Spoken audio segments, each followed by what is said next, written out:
Hey, what's up you guys? This is DylanDistorted, and today we're going to be going over the subreddit r/ProRevenge once again. I absolutely love this subreddit just because it makes me feel like a supervillain reading these. So, let's hop right into this. Can't you just unload around me? So this happened earlier today and was too perfect to not share with you guys. I work in construction as the foreman for a new house build. The location is kind of strange. The house is 250 feet up a hill via a footpath only. All of our materials have to come up this footpath by hand.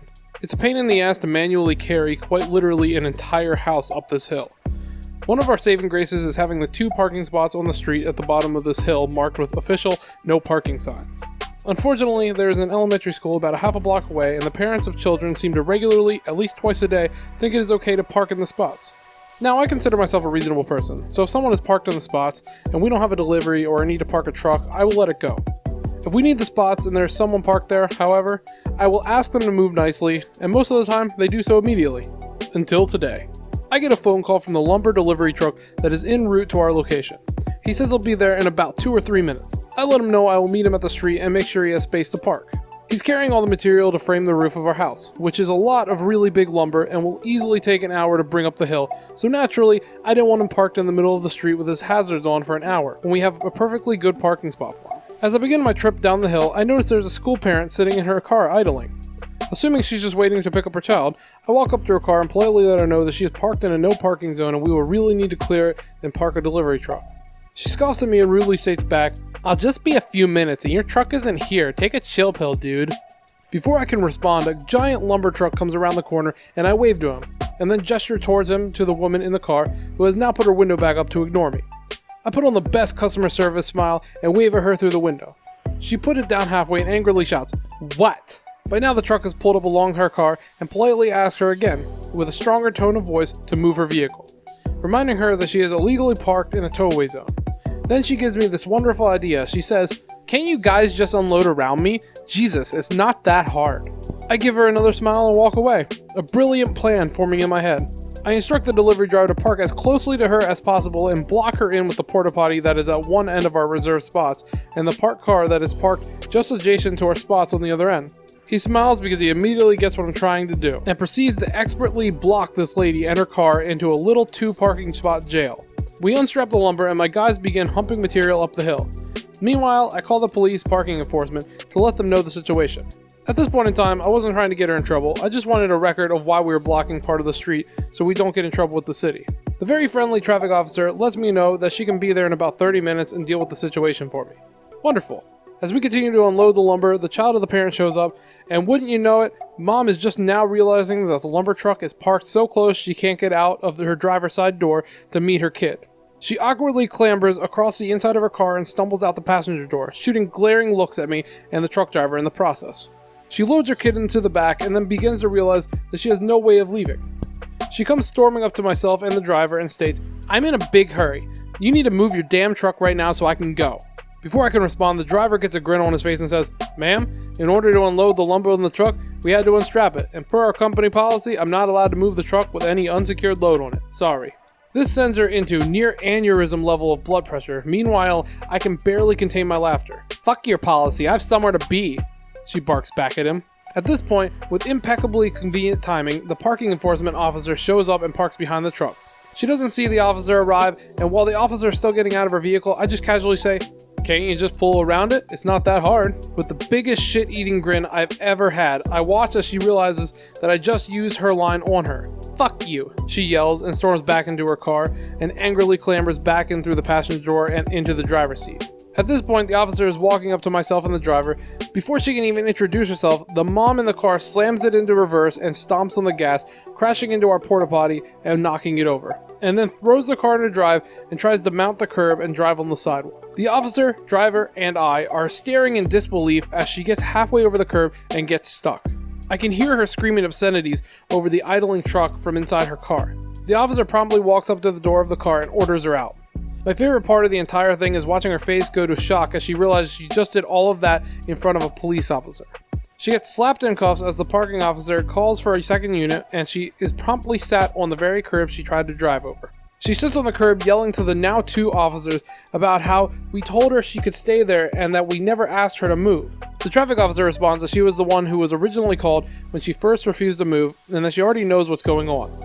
While myself and the driver are giving a report to the second officer, my guys finish moving the remainder of the lumber, and the driver finishes his statement and takes off to go back to the yard.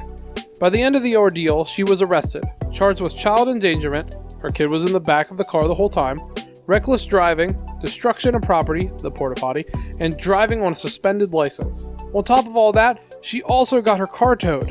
The kid went home with his grandma, and she went to spend some quality time in a cell.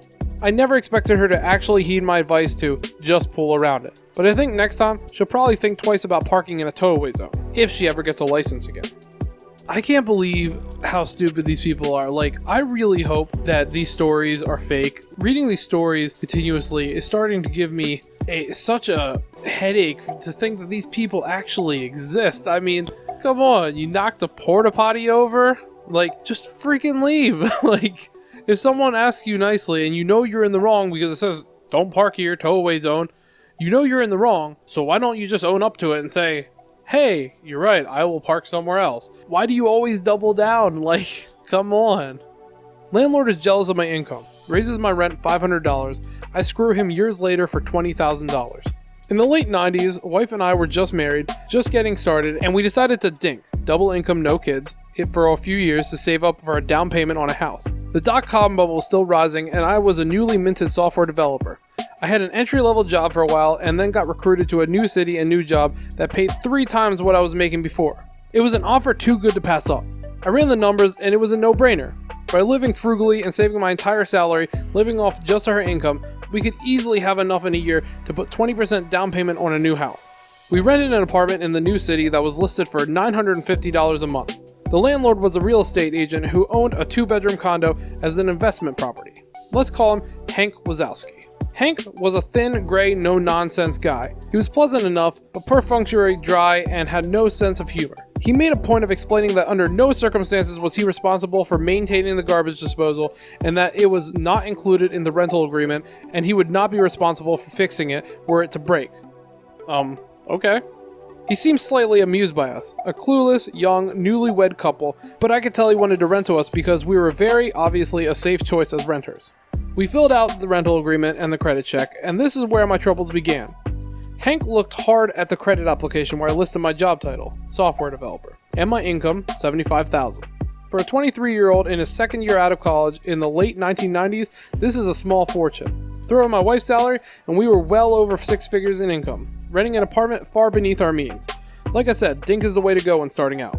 I can't believe how much money you make, Hank must have said a half dozen times, muttering under his breath. I explained we were saving to buy a house and that we were only going to stay in the apartment a year. We might have to stay a few months after the term is over. Would month-to-month be okay after a year? Hank assured us that would be fine. We saw Hank only once during the year, and he again mentioned my salary and how he couldn't believe that's what software developers were making. It was awkward, and I gave a vague reply. Anyway, a year later, we had found a house to buy, signed all the papers, and were making plans to move. The new house wasn't going to be ready until 2 months after the rental lease was up.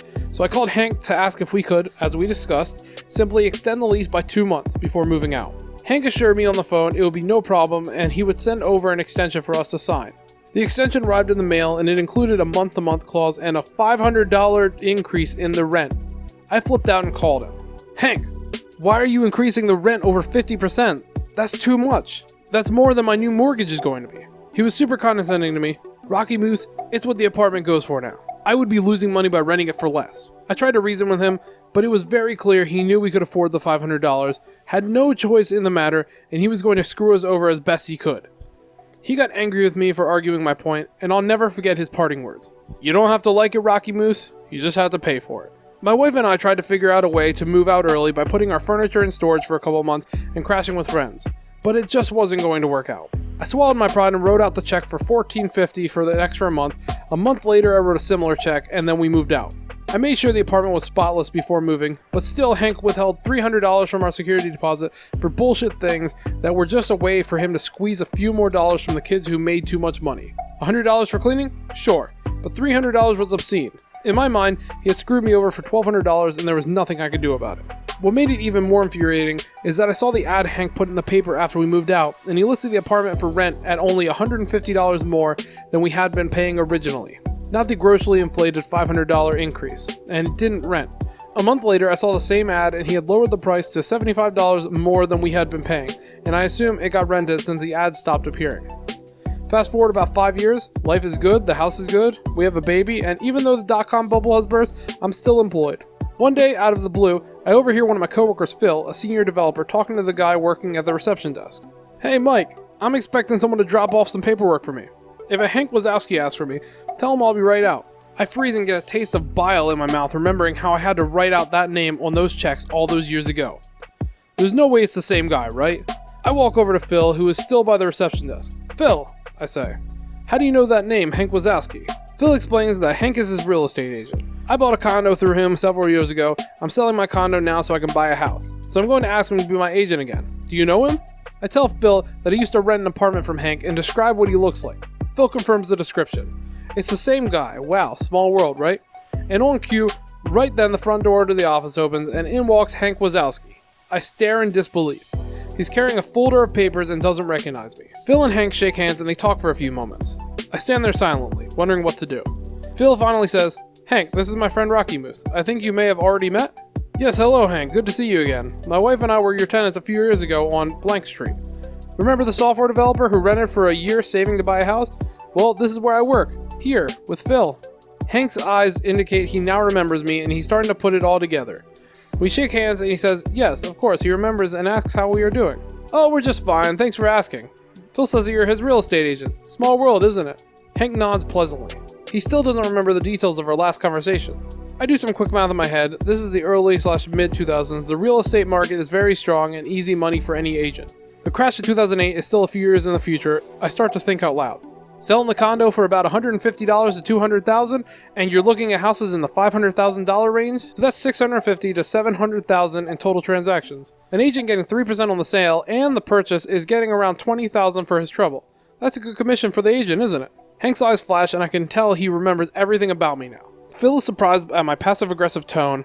I am enjoying the uncomfortable silence. Hank deflects my question, saying it's complicated, and tells Phil to send back the papers as soon as possible. He shakes hands with Phil, looks at me, nods, and goes to leave. "It was really good to see you again, Hank," I call behind him. He exits the building. As the door is still shutting, I say a bit too loudly so that Hank can hear, "Phil, don't sign anything just yet. I have a story to tell you." Phil looks at me and says, "Rocky, what the hell was that all about?" He looks pissed and confused at my behavior. I tell Phil the whole story. The rent, the $500 increase, the security deposit. You don't have to like it, you just have to pay for it, everything.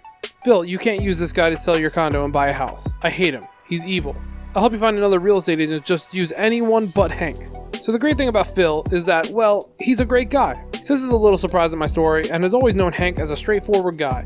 "But I totally see him doing that to you," he admits. "There's no way I could use him now. What a dick." Then Phil's eyes lit up. "What do you want me to say when I fire him?" I have special feelings for Phil now. We came up with a plan and I made sure there were some key phrases in Phil's repertoire. We planned it all out together in advance. My only regret is that I didn't get to see Hank's reaction in person a day later when Phil made the following phone call while I stood behind him listening. "Hi Hank, it's Phil calling. Yeah, about that. I've decided to get some other quotes from other agents. I'm not going to sign up with you." Pause. No, you shouldn't give a discount. You'd be losing money if you did that." Pause. "No, this is just a decision I've made." "No, it has nothing to do with Rocky Moose." Pause.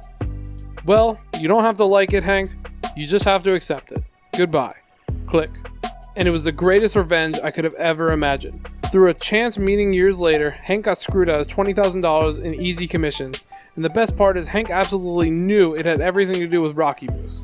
It's stories like this that warm my heart. I absolutely love hearing about a-holes getting fucked out of a lot of money. I don't know why I censored a-holes, but not fuck. Anyway, my wife and I used to live in this old apartment, and we had a landlord that he seemed really reasonable at first, but upon further inspection, he was kind of a slumlord. There was an apartment up top, there was an apartment on bottom, and we always had trouble with our downstairs neighbors because the person on top, which was us, would walk around and it would make more noise for the downstairs neighbors. It would usually work, but we would try really hard not to be too loud. I play guitar and everything, but I would always stop before it got past 6 or 7 o'clock, and everything was okay. The first neighbor we had was this older lady, and she ended up moving out because she just couldn't stand all the noise, which we were like, okay, whatever, at least she's doing something more reasonable than bitching about it, and she's actually just moving out. And the second neighbors, we had another couple below us, and they absolutely hated us. They would get mad about things, and they wouldn't talk to us about it. They would just get mad, and then they would go straight to the landlord about it. And the landlord would always come at us for all the things that they would complain about. But then when we would say something like, hey, they smoke weed in the house, we know they do, and we can smell it very vividly, and I have a screenshot from his Facebook account where he actually admitted that he smokes weed in the house, which was one of your number one rules. And our landlord would never say anything to them. It was always coming back at us with things that they would say about it. But like when I bring it up to him, he would always say, well, there's nothing I can really do about it. And I wish I had an opportunity like this guy did to get back at my landlord for putting me and my wife through all of this. Maybe one day I will be able to screw him out of $20,000. We can only hope. Okay guys, this was r/ProRevenge. I know there's only 2 stories, but they were longer stories. I didn't want to bog this whole episode down and get it up to like 50 minutes. But maybe if I get to 1,000 subscribers one day, we can do like an hour-long episode. I mean, who knows? Let me know what you guys would want. I mean, I'm up to 200 subscribers, so we still got a ways to go. But if you guys want, like, you know, if we can get to 500 subscribers, we can do a 500 subscriber special. Whatever you guys really want, just leave comments below. At the end of this video, you'll see my outro screen, which will have my email where you can send me submissions of your own about stories you have that fit into whatever categories. And maybe if I get enough of those, I can do a subscriber story special. Anyway, hope you guys enjoyed yourself. Like the video if you like the video, and don't forget to subscribe. Peace out, Girl Scout.